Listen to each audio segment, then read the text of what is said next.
एक छोटे से गांव में एक लड़का रहता था।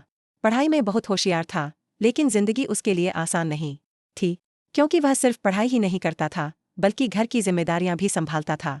सुबह से शाम तक खेतों में काम करता, फिर थककर घर लौटता और थोड़ी बहुत पढ़ाई करता। गांव वाले उसकी मेहनत और प्रतिभा को जानते थे। जब वह 12वीं कक्षा में पहुंचा तो सभी को उम्मीद थी कि वह स्कूल में पहला आएगा।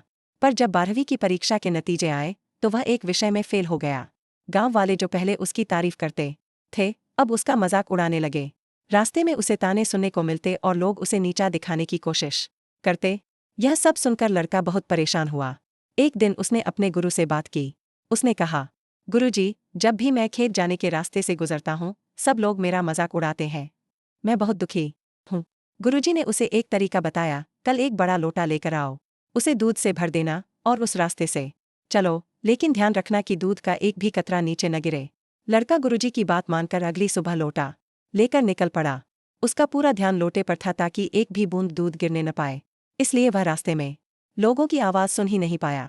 जब वह खेत पहुंचा तो गुरुजी ने पूछा, तो रास्ते में क्या सुनाई दिया? लड़का बोला, कुछ भी नहीं, क्योंकि मैं बस लोटे पर ध्यान दे रहा था। गुरुजी ने कहा, देखो बेटा, जिंदगी में भी ऐसा ही होता है।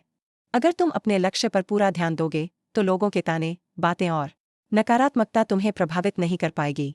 जैसे कैमरा एक चीज पर फोकस करता है और बाकी सब धुंधला हो जाता है, वैसे ही तुम्हें भी अपने सपनों पर ध्यान लगाना है।